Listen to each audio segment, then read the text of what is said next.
Hello and welcome to SNN TV. This is Saeed Azimi and I'm here with Mr. William Morris, Secretary General of the Next Century Foundation located in the United Kingdom. We're going to examine the issues between Iran and Afghanistan and the interim governing body of Afghanistan, commonly known as the Taliban. As you may have heard, issues between Iran and Afghanistan are on the rise right now. So Mr. Morris has given us his blessing and he's joining us right now from London. Hello, sir. Hello, good to be with you. Thank you so much. As you may have heard, clashes between Iran and Afghanistan over the water rights from the Helmand River has gone to the roof. Taliban is refusing to release Iran's water share from the Helmand River, and Iranian officials say that Iranian experts determined that there is enough water in Helmand to actually give to Iran.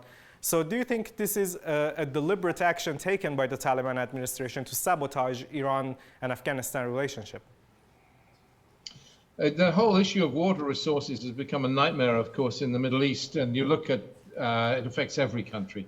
Iraq and the Tigris and Euphrates, the levels are way down.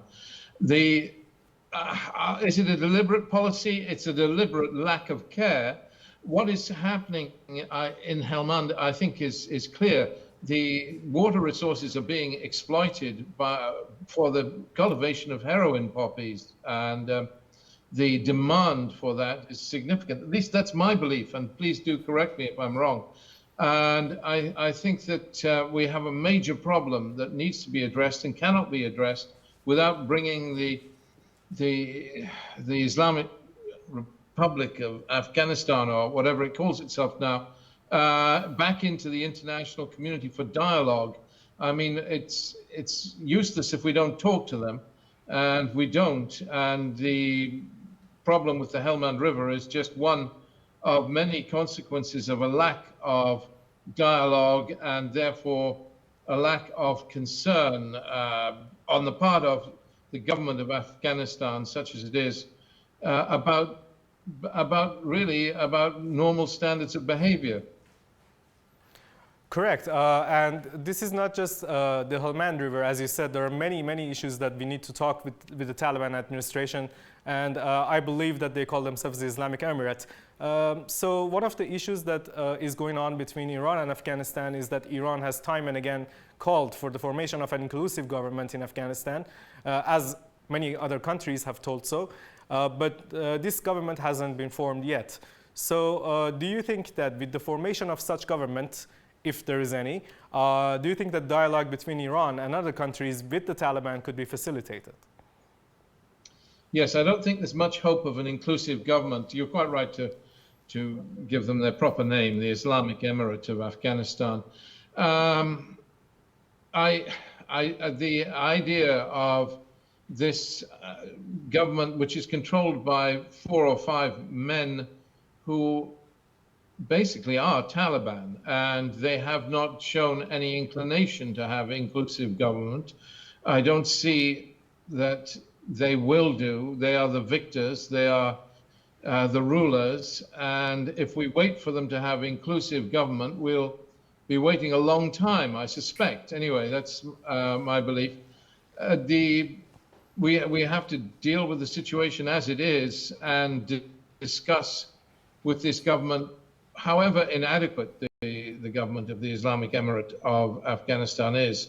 We have to deal with what we have. It is the government of Afghanistan until such time as the situation changes. I can't see them becoming inclusive. Correct. And issues between Iran and Taliban are not just limited to the Helmand River and Iran's water share. There have been several border clashes between Iran and the Taliban, and the Taliban officials call this misunderstanding.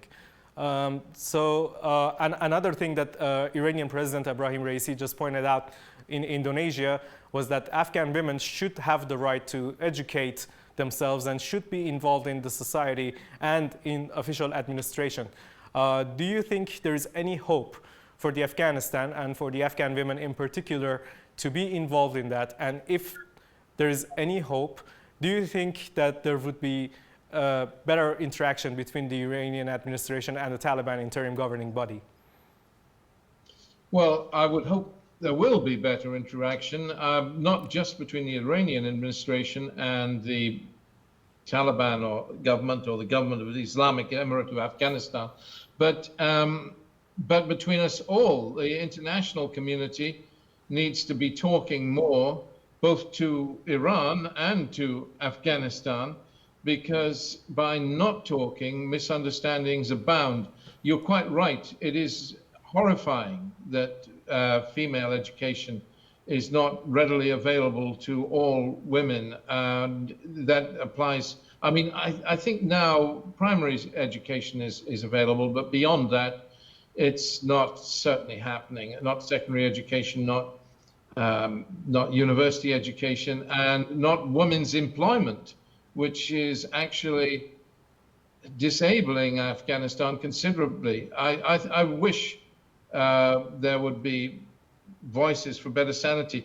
There were promises from the Taliban before they came to power that they would honor a commitment to female education, and they have gone back on that, and it is distressing. And as regards dialogue between Afghanistan and Iran, it's worth remembering sometimes. It's unfortunate that we have, well, what we can only call hardline extremists in control in Afghanistan, but underlying that, Afghanistan is a nation which has a lot of respect for Sufi Islam, as does Iran.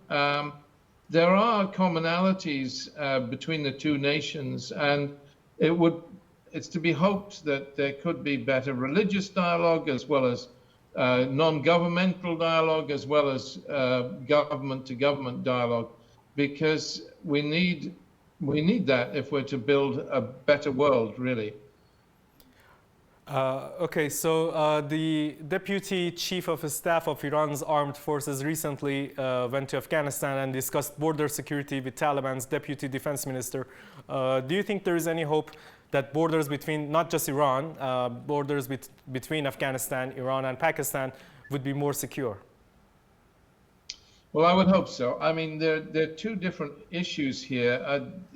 And again, please correct me if I'm wrong, but my understanding is that one of the major problems with the border between Iran and Afghanistan is the drug smuggling gangs that go across there from Afghanistan, and that this really is something that has to be addressed, and can only be addressed in discussion with the Taliban, because the Taliban, I mean, this is not just affecting Iran, it's affecting the entire world, this trafficking of drugs.